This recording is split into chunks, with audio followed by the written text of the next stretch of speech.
नमस्कार, आप देख रहे हैं जनता जनार्दन न्यूज 24/7। आइए नजर डालते हैं आज की खास खबर पर। आज हमारे बीच उपस्थित हैं आदर्श ठाकुर जी। सर, आपसे सर्वप्रथम ये जानना चाह रहे हैं कि जो आपकी योगी सेकेंड वेव में 2022 10 मार्च 2022 को आपकी सरकार ने वापसी की है, उसके लिए सर्वप्रथम आपको बधाई, शुभकामनाएं। नमस्कार सर। नमस्कार, आपको भी बहुत बहुत धन्यवाद, शुभकामनाएं। जी सर, सबसे पहले आप हमारे चैनल के माध्यम से जो आपको जनपद में या बिधूना विधानसभा की जनता ने जो भी आपको वोट किया है, आप काफ़ी राजनीति में सक्रिय रहते हैं, सर्वप्रथम हमारे चैनल के माध्यम से जनता का आभार कैसे व्यक्त करेंगे? जिन लोगों ने भारतीय जनता पार्टी के पक्ष में मत किया है उन सभी को भारतीय जनता पार्टी और मेरी तरफ से व्यक्तिगत रूप से बहुत बहुत धन्यवाद, जिन्होंने भारतीय जनता पार्टी को इतने अच्छे मत देकर, जो पिछली विधानसभा चुनाव में 81,000 था, इस बार उससे 7-8 हजार ऊपर पहुंचाकर अपना आशीर्वाद प्रदान किया। उन सभी को बहुत बहुत धन्यवाद।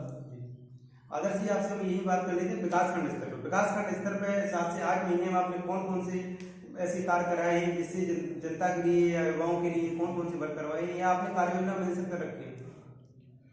विकासखंड लेवल पे अगर देखा जाए तो हमारी ग्रांट जो आती है 14वां मित्र और 15वां मित्र और राज्य मित्र, 2 तरह की है। उसमें हम लोग 15वें मित्र में रोड का, नाली का और कई तरह के शिक्षा लेवल पर अगर देखा जाए, स्कूलों में बाउंड्री वॉल नहीं है जहाँ हो गई है वहाँ इंटरलॉकिंग नहीं है, या किसी भी तरह की काम बकाया है उनको हम लोग करा रहे हैं। दूसरा, अगर शिक्षा के क्षेत्र में एक काम कराने जा रहे हैं विकासखंड लेवल पे, प्रत्येक न्याय पंचायत लेवल पे एक मॉडल स्कूल तैयार करेंगे, जिसमें प्रोजेक्टर द्वारा जो दिल्ली मुंबई बच्चे पढ़ते हैं वो देखते हैं टीवी पे कि इस तरह से पढ़ाई होती है, उसको हम लोग तैयारी में है कि उसको लागू करके या उस तरह की व्यवस्था करेंगे। आदर्श जी, जो आप बात कर रहे हैं शिक्षा की, यही बात कर लेते हैं युवाओं की। सर, आप भी एक युवा है। सर, आपसे हम ये जानना चाह रहे हैं युवाओं के लिए आपने कोई ऐसी कार्य योजना में आपने कोई प्लानिंग ऐसी आपकी है जो युवाओं के लिए आपने क्या सोच रखा है?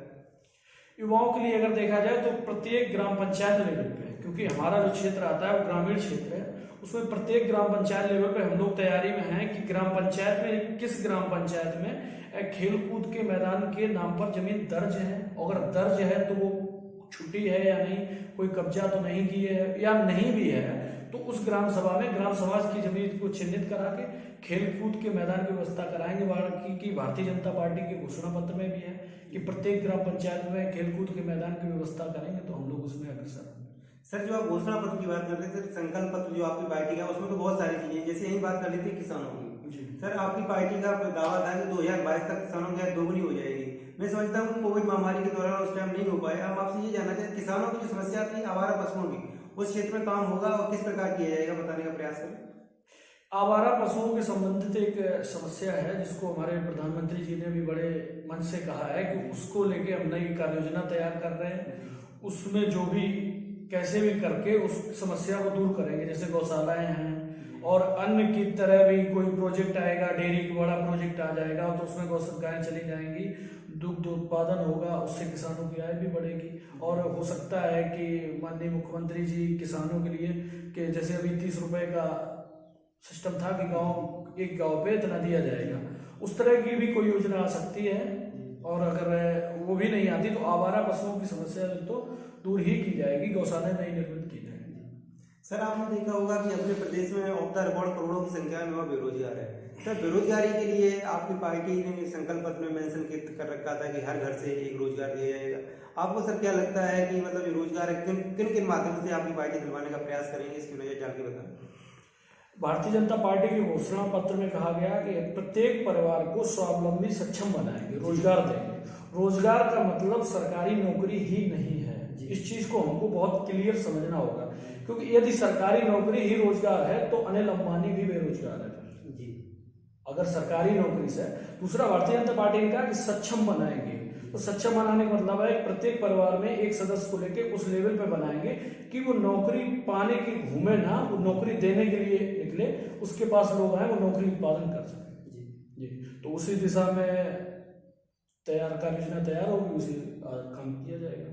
सर, यही बात कर लेते हैं। आपने देखा होगा कि जैसे महिलाओं की सुरक्षा व्यवस्था के ऊपर बात कर लेते हैं। आपने देखा होगा कि आपकी पार्टी का दावा है कि जो लाइन ऑर्डर है मतलब 1 नंबर पे रहता है। आपने देखा होगा कि 10 मार्च 2022 को परिणाम आने के बाद हर विधानसभा स्तर पर छोटी मोटी घटनाएं हो रही है, इस बारे में कुछ कहना चाहेंगे? ये तो वही बाबा जी ने कहा था कि 10 मार्च तक जो लोग ये बिलबिला रहे थे, आए लोग कह रहे थे कि ये सरकार आएगी 10 के बाद देख लेंगे, तो वही कुछ बिलबिलाहट है, थोड़े 2-4-5 दिन में शांत हो जाएगी। होली का रंग आते आते तब तक सब शांत हो जाएंगे, कोई भी नहीं दिखाई देगा। बाकी किसी को भारतीय जनता पार्टी की ना तो इस तरह की नीयत रहती है और ना ही इस तरह का कोई और व्यवहार रहता है कि किसी व्यक्ति को परेशान किया जाए। वो अपने आप शांत हो जाएंगे। सरकार की इच्छा हर व्यक्ति की रहती है कि हम जिस दल से जुड़े हैं, जिस नेता से जुड़े वो जीत जाए।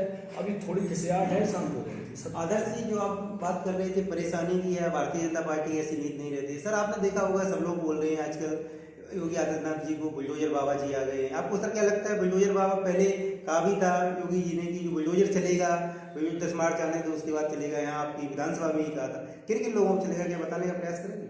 जो भी व्यक्ति अपराधी प्रवृत्ति का होगा, सरकार के खिलाफ, कानून व्यवस्था के खिलाफ रहेगा, गरीबों को परेशान करेगा, उस हर व्यक्ति पे बुलडोजर चलेगा। और बुलडोजर के तो बाबा जी ने कह दिया है कि 2 तरह से चलेगा। एक तो एक्सप्रेस वे बनाने के लिए चलेगा, दूसरा जो भी गुंडई करेगा उस पर चलेगा। दोनों ही तरह के लोगों पे बुलडोजर चलने में किसी भी तरह की कोई कोताही नहीं बरती जाएगी। और बुलडोजर चलने के लिए डबल इंजन की सरकार है। माननीय मोदी जी के यहाँ से डीजल पर्याप्त मिलेगा तो बुलडोजर ऐसे ही चलता रहेगा। सर बुलडोजर के साथ साथ आपने देखा होगा कि भारत सरकार और आपकी सरकार की तरफ से अभी आपने देखा होगा लोहानी स्कीम चलाई जा रही थी। मार्च तक फ्री ऑफ कॉस्ट राशन दिया जा रहा था। सर क्या लग रहा है कि मार्च के बाद भी राशन आगे वितरण ऐसे ही होता रहेगा या मार्च तक ही है? नहीं, कोरोना महामारी को लेकर राशन वितरण का प्रक्रिया शुरू हुई थी।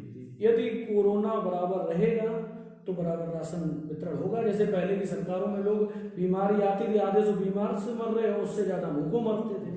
तो उस व्यवस्था को अलग करने हेतु कि लोग भूखों ना मर सके, चना हो, रिफाइंड हो, हर तरह की व्यवस्था दी गई कि आदमी रोजगार के लिए दिल्ली मुंबई भाग रहा, वहां भी कोरोना फैल रहा है तो घर में रहे, सुरक्षित रहे।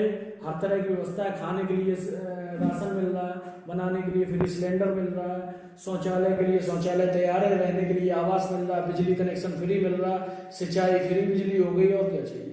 सर यही आपने देखा होगा विपक्ष का कहना ये है, विपक्ष के काफी वरिष्ठ नेता हैं आपकी पार्टी के ऊपर आरोप लगा रहे हैं कि 10 मार्च 2022 विधानसभा का जो परिणाम आया है उसमें आपकी पार्टी ने छल के साथ ईवीएम लूट करके कुछ ना कुछ करके मतलब जबरदस्ती चुनाव जीत लिया गया। इसके ऊपर कुछ कहना चाहेंगे?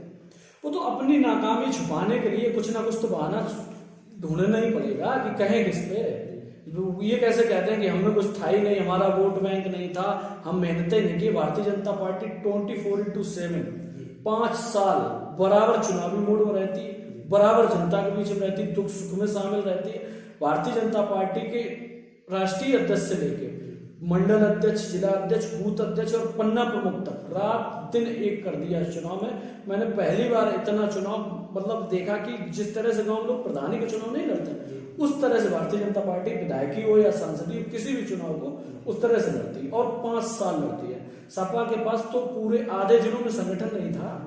जब जिस समय अखिलेश जी जिला पंचायत अध्यक्ष का चुनाव हारे थे, ब्लॉक प्रमुखी का चुनाव इनकी पार्टी हारी थी, उसके बाद इन्होंने आधे प्रदेश में जिला अध्यक्षों को हटा दिया था।